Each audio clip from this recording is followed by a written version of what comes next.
What's going on, y'all? What's really going on? Can you hear me? 1, 2, test 1, 2. We're gonna find out right here. Don't worry.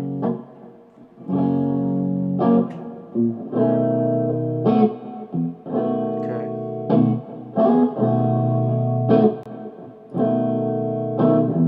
What's going on, y'all? What's really going on? Can you hear me? 1, 2, test 1, 2. We're gonna find out right here. Check something here on this mic. Okay. Alright, guys, we're live, we're live, we're live, we're live, we're live. What's going on, y'all? What's really going on? Can you hear me? 1, 2, test 1, 2. Let's make some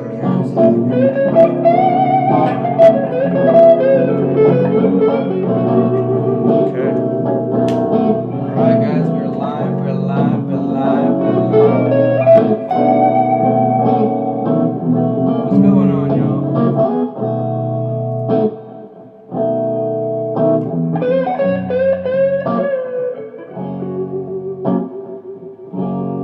Figured I'd start this one out with a little jam session.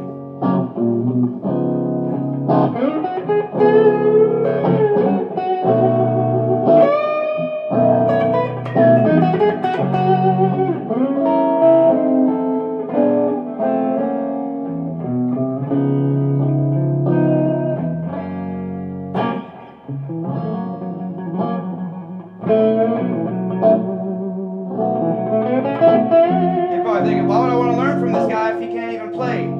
So I figured I'd show you that I can play. How y'all doing today?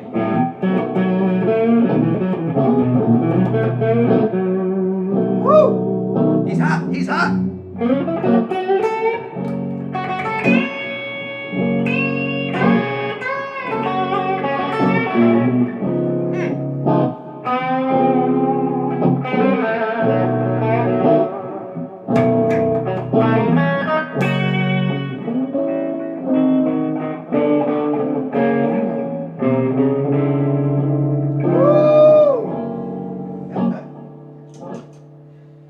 That's a little loop pedal.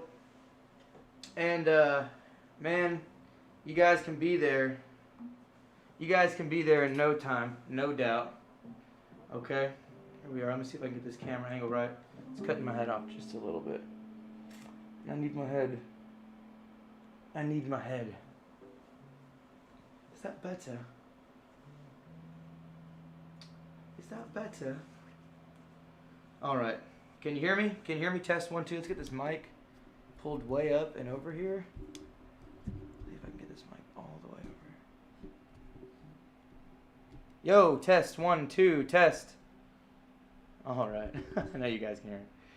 Alright. So, I wanted to touch on a few points that I don't think I've talked about yet. The first one is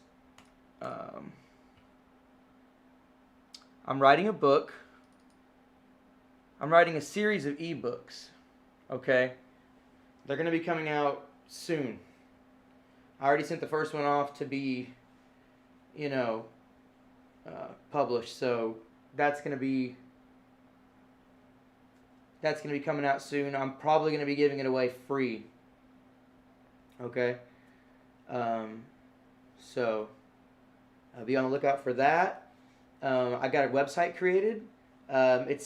You can go to it. It's not ready yet, but it's going to be called thetommyrossmusic.com. Because somebody took Tommy Ross Music. Can you believe that? Somebody out there took it, and he's actually a musician. And on his website, he's wearing a Zeppelin shirt, but I'm better looking, so I decided to go with mine as the Tommy Ross Music. I wonder if we got anybody in here. Okay. So let's get right into the lesson and the title of the lesson, okay? And I wanted to say this. Remember, you can always press pause if things are moving too fast. You have technology at your fingertips. Don't judge me. We went through day one. We learned the anatomy of the guitar. We memorized the names of the strings. We learned how to hold a pick. I talked about how to hold your guitar neck like an experienced player. And then I talked about tuning your guitar properly. And, you know, how you always want to tune up and you never want to tune down. You always want to tighten to the pitch that you're looking for. Okay? I don't know if I talked about tuning by ear. It's a very quick concept. I'll go over it really quick. If your low E is in tune, okay? If your low E is in tune, put your finger on that 5th fret of that low E, and you're playing an A note now. So the next string is A, and you could strum that A string virtually the same, right? Repeat the process on the A string. You're playing a D now. Boom. Okay. Do it again on the D string, 5th fret D string. You're playing a G.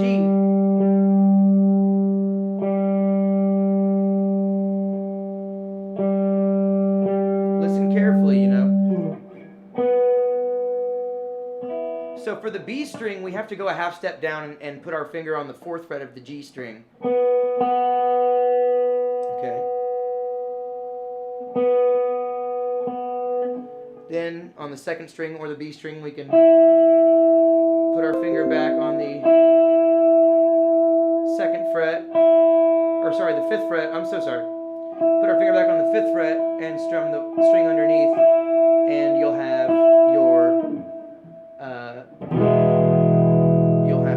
the E note. Okay. So that's the old school way. That's how you tune by ear. That's how I've always done it. You can also tune by harmonic. A little more gain.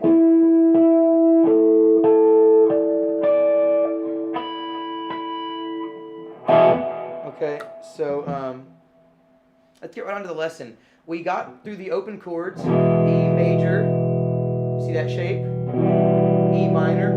These shapes are going to be very important for this lesson, okay? We talked about the A major, the A minor, the strings that it's rooted on, and where we strum from, the D major, the D minor. We talked about a G, and all the different ways you can strum it or fret it. We talked about the C note, right? We talked about the B minor and the B major. So there's that concept where the shapes that I was talking about from this minor shape, although we fretted it like this the first time, you can use different fingers to fret it. So you can use 3, 4, 2, okay? Slide it up a whole step, bar that finger where the nut would have been behind this shape down here, and you've got a B minor. Take that A major shape, slide it up a whole step, and you've got a B major. Okay? Now, let's get into this. We want to learn more bar chords, but I think it's necessary at this point to start learning the notes of the fretboard and start memorizing notes on the fretboard. It's very easy. If you can count to 12, you can do it. And, 12-tone Western scale, 12 notes, 12 frets, guitar repeats. So, remember how I said in one of the first videos that at the 12th fret, the notes just repeat. Everything is a repeated octave. So...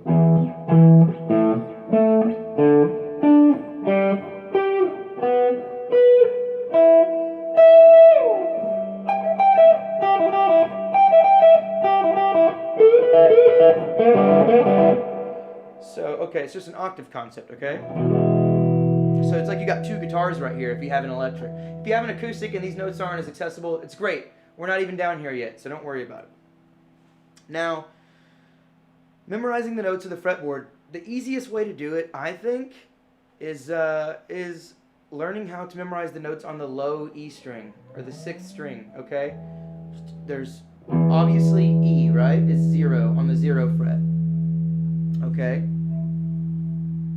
And in the description of the video, I have the notes in order that I'm talking about. Memorize them. Write them down. Do you have your notebook out? Come on. So we've got E, F, F sharp, G, G sharp, A, 5th fret, A sharp, B, B sharp. Oh, excuse me. Whoa, I'm embarrassed. All right, let's recount. And I also want to talk about something. I was going down E, F, F sharp, G. Well, sometimes, let's go back to this F sharp. Sometimes this F sharp can also be known as a G flat. Okay, and that depends on which way, I guess, which order you're going, frontwards or backwards. But that's a G flat, and you'll hear some instruments. Some instruments don't have an F sharp. They only have a G flat. You know, they don't learn it as an F sharp. So, and there's a lot of reasons for that I won't get into right now. But memorize that as well. So I'm going to go down the line again, and I'm going to say the sharp and alternative flat. Okay, so E, F. Also, E is the E along with B. That's why I stopped earlier. E and B do not have a sharp.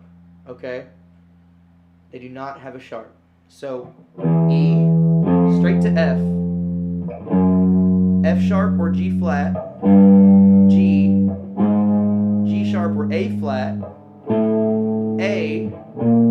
A sharp or B flat, B straight to C, B straight to C, 7th fret B, 8th fret C, 9th fret C sharp or D flat, 10th fret D, 11th fret D sharp or E flat. See the concept here? And bam, 12th fret we have E again. And it repeats. E, F, F sharp or G flat, G, G sharp or A flat, A. And the beautiful thing about these fret markers, this is why I love fret markers, is, you know, if I wanted to take a pentatonic shape, and this is going to be a little bit advanced for my beginners, but you know what I'm talking about if you do.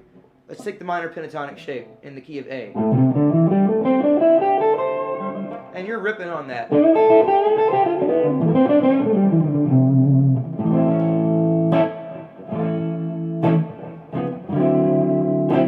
And you want to do a little lick, you know. And you've already done it up here on this top shape. Well, maybe you want to take it down here. So the same exact, you know, if you go down the line, you see 1 fret marker, 2 fret markers. Well, if you go down starting from the 12th fret and you see the 1st fret marker and the 2nd fret marker, if I know that my pentatonic shape that's kind of barred and rooted on the 5th fret is also going to be barred and rooted on the 5th fret or the 17th fret.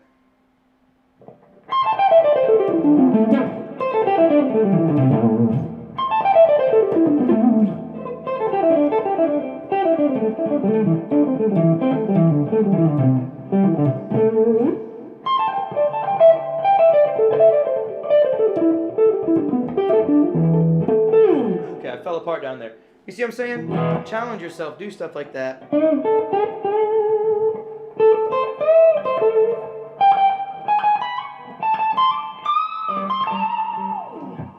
Okay.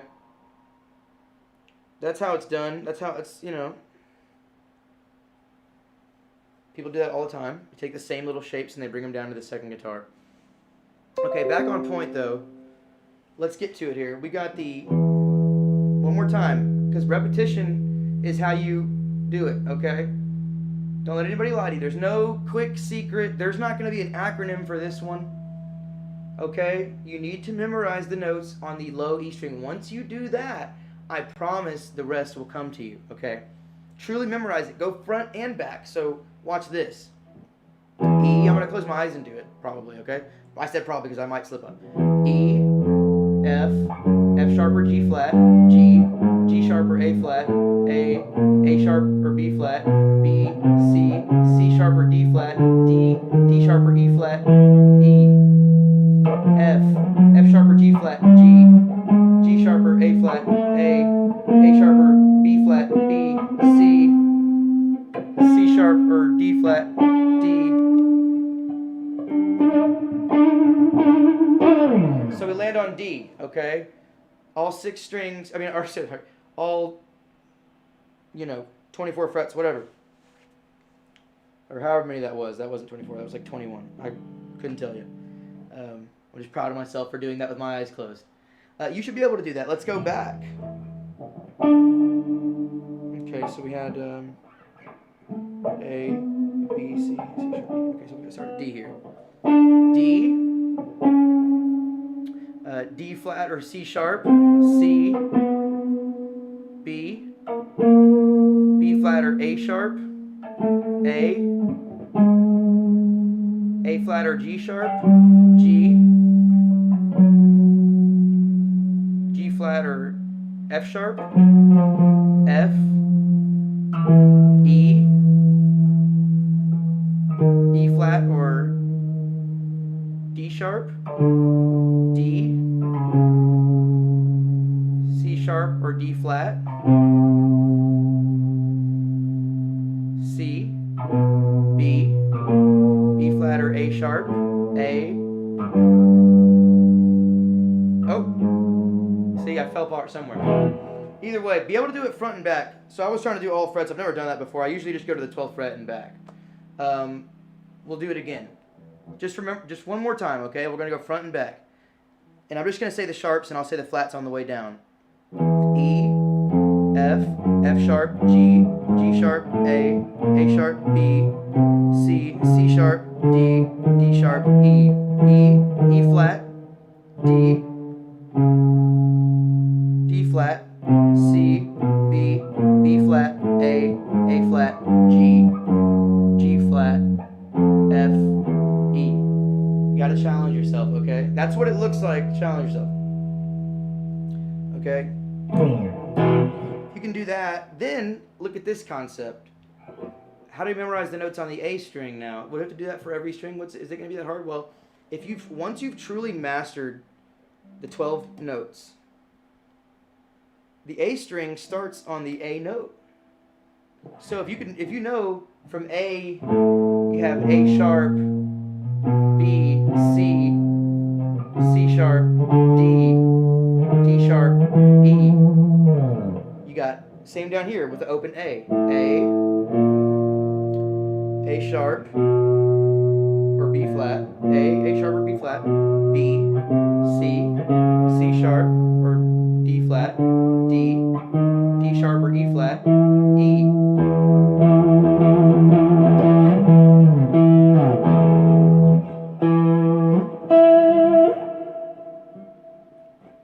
Where's it at? So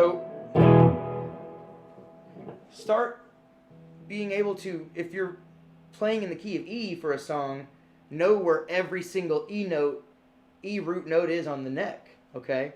And the same concept follows every string. From D, we have D sharp or E flat, E, F sharp or G flat, G, G sharp or A flat, A, B, or A sharp or B flat, B, C, C sharp or D flat, D, D sharp or E flat, E.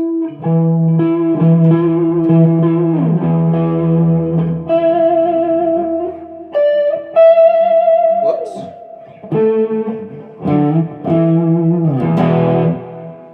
Okay.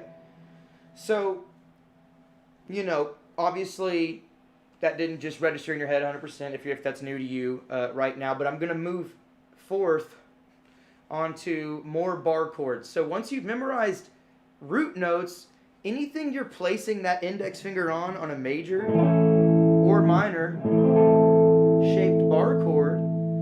going to be the note you're playing. So if we know that the 5th fret of the low E string is A, and I place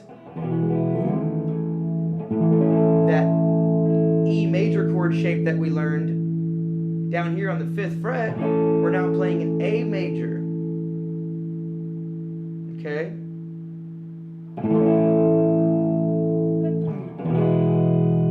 So then what we can do is we can take this major shape, change the fingering for it, use our 3rd, 4th, and middle finger, or 2nd finger, for that major 3rd note. And we can slide that down a half step, which just means 1 fret, for each note, and say the name of the note again. E major, F major, F sharp major, G major, G sharp major, A major, A sharp major, B major. B has no sharp, so we go to C major, C sharp major or D flat major, D major, E flat major or D sharp major, E major octave.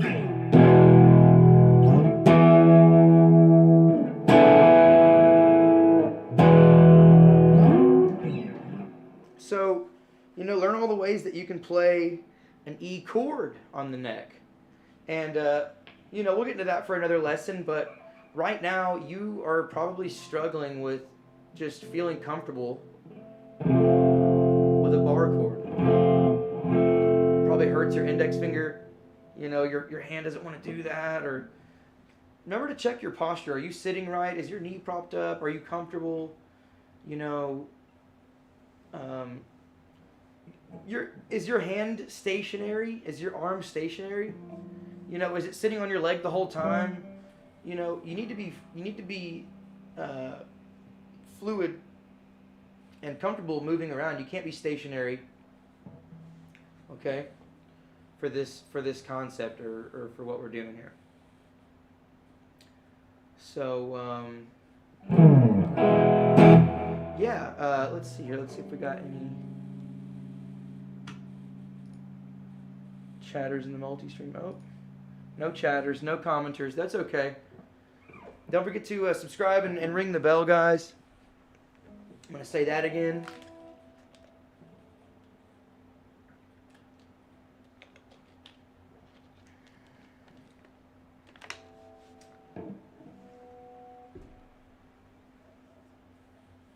Okay. So now that we've understood the concept of a major bar chord, we slid that major shape down, and this should be easy if you did what I said in that first lesson or second lesson, I believe. I think it was the first lesson. I talked about, are you taking these shapes that you're learning in the beginning? It's always sounding like this. Oh, that sounds pretty good. And are you taking these shapes and sliding them up?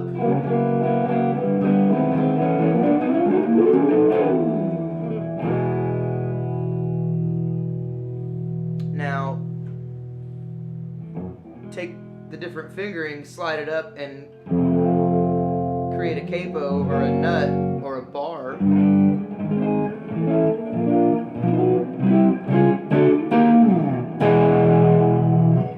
Okay, so that's the first one you learn. Think about that E minor chord now. Same concept, okay? So we would have E minor, F minor, F sharp minor. So the difference is just this little half step interval right here from the minor third, from the minor third to the major third. Major third, minor third. Major, minor. It's just a half step difference that changes the quality of that chord, okay?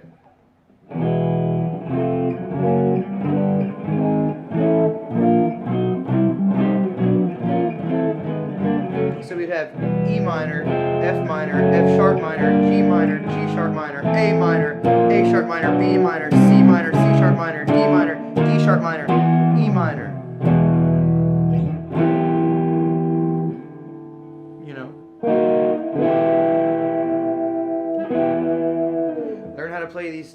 chords all over, the different versions of the chord as well. And we'll talk more about what a chord is, what a chord truly is.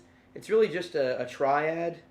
Well, I guess when you add the octave, it makes it a chord, but a chord basically consists of three main notes.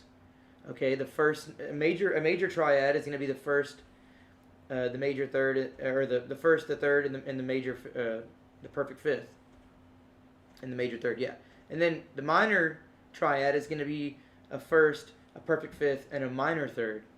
Okay, first being the root note or the tonic. Okay, and we'll talk more about that stuff later. So let's take that same major and minor shape concept down to the A string and the notes rooted on the A string. Once you've mastered or kind of quickly memorized, you know, the notes on the A string, anywhere you're rooting that note of that bar chord is going to be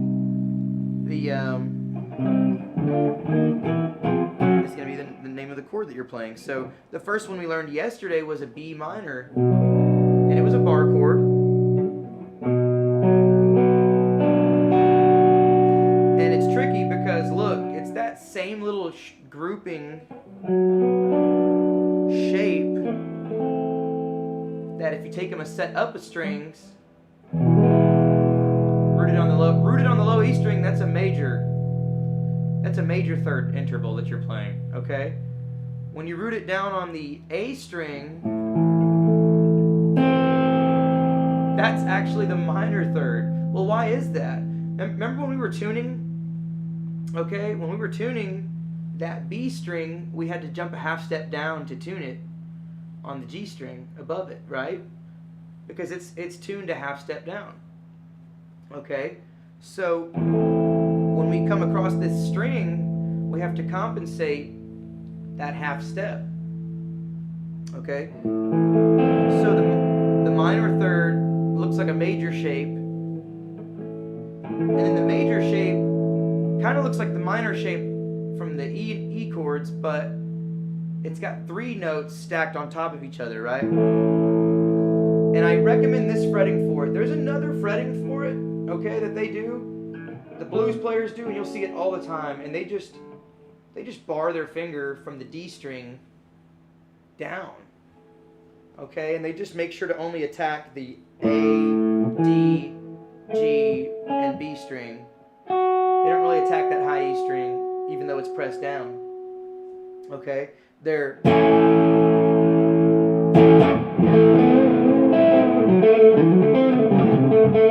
So it's necessary to do that sometimes, although it's improper. See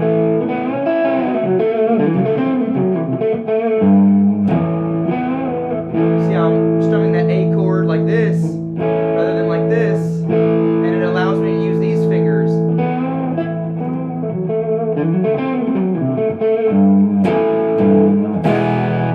So it's, it's a classic rock and roll blues trick technique, and the rules are meant to be broken. I mean, if we sat there and followed the rules, we wouldn't have bands like Led Zeppelin or The Who or Hendrix, or those guys didn't really follow any rules, man. And I mean, some of them did, as far as music theory goes, but it's all up to you. You don't have to do it. This is your journey. Okay, this is your journey. You do what you want to do. Let's see here. Let's see if I can get this better angle. Sorry if that sounds weird, guys. Oh, 1, 2. All right, we're hitting the yellow zone now. I know I've been kind of quiet. When I get further back from this mic, I get a little quiet. I watched my video yesterday, and I'm working on getting better quality stuff, guys. I mean, it's an okay mic, but I get it. Okay. The lighting, there's a light in the background. I get it.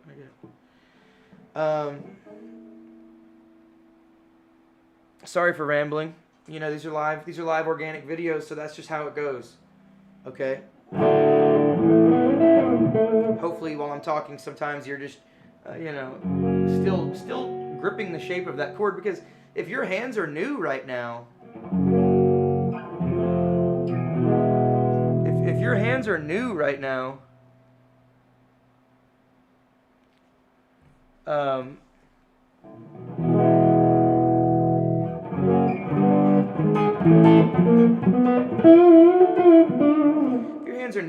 these shapes are not familiar to you, and moving from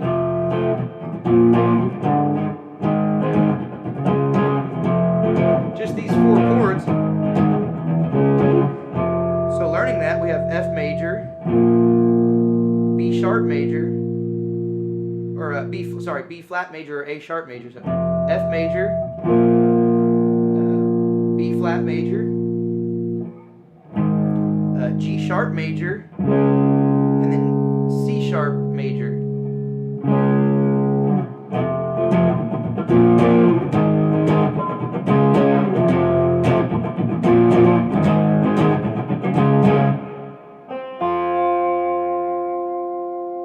There you go. 1, 2. 1 on the B string, 1 on the E string, and you have an entire song.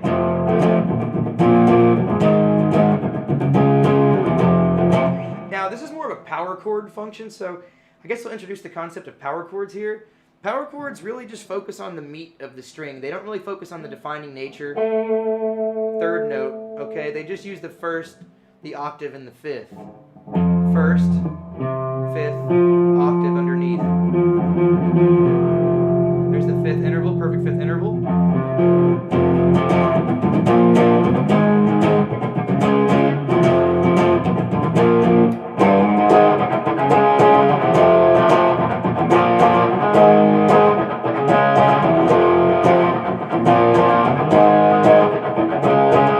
Look at my right hand.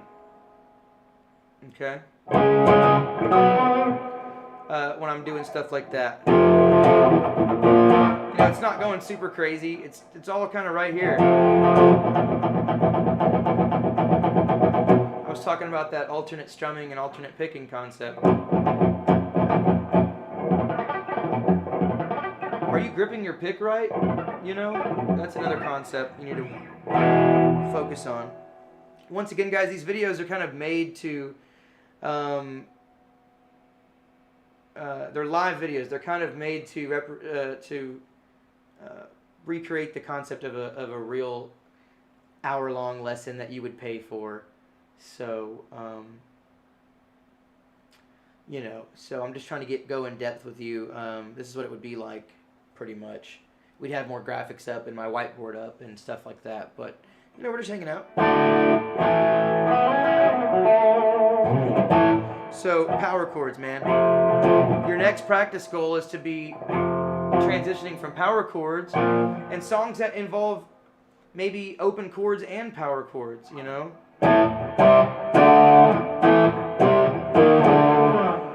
Might not be the 100% correct way to play that song, but it uses an open chord. A C major bar chord, or power chord. And a D major power chord. Listen how close the power chords or the bar chords sound in relation to the open chords. So the C major,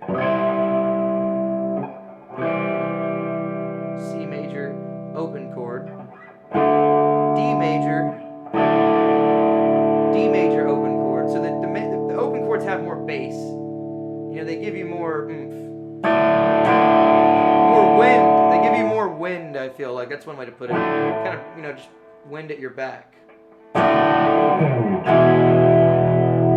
Kind of create that ambiance, or whatever you'd call it. So, let's get back to what we were doing.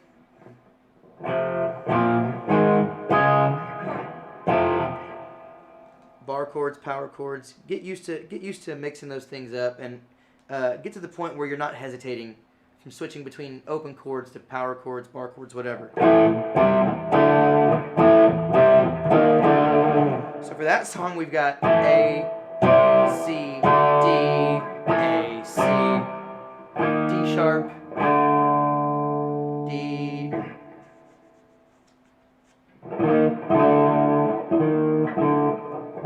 D sharp, D, Remember that concept? So, whenever I think of chords, sometimes I'm really just thinking of the root note.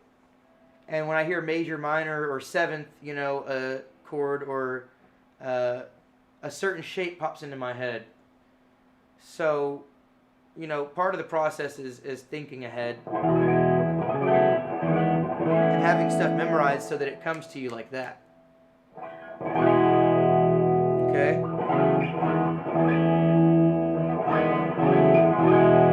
Thanks for tuning in, guys. Don't forget to follow, like, and subscribe. Whatever you got to do. Ring the bell so you know when I go live next. The videos are going to start, you know, getting a little bit more focused on certain subjects and kind of going on to a little more intermediate stuff like scales and stuff like that. So this is really the final and kind of wrap up of my beginner's lessons, I guess. I'll still try to move slow, but we're going to be moving on to scales and lead stuff, and actual how-to videos are coming, all that stuff. You know, send recommendations of songs that you want me to learn how to play and teach how to play. We'll do it, whatever we got to do to keep you guys happy. You guys have been showing a lot of support, so thank you. Thanks for tuning in. Marty Schwartz is fixing to go live with Gibson, so I'm fixing to tune in for that. I'm excited. So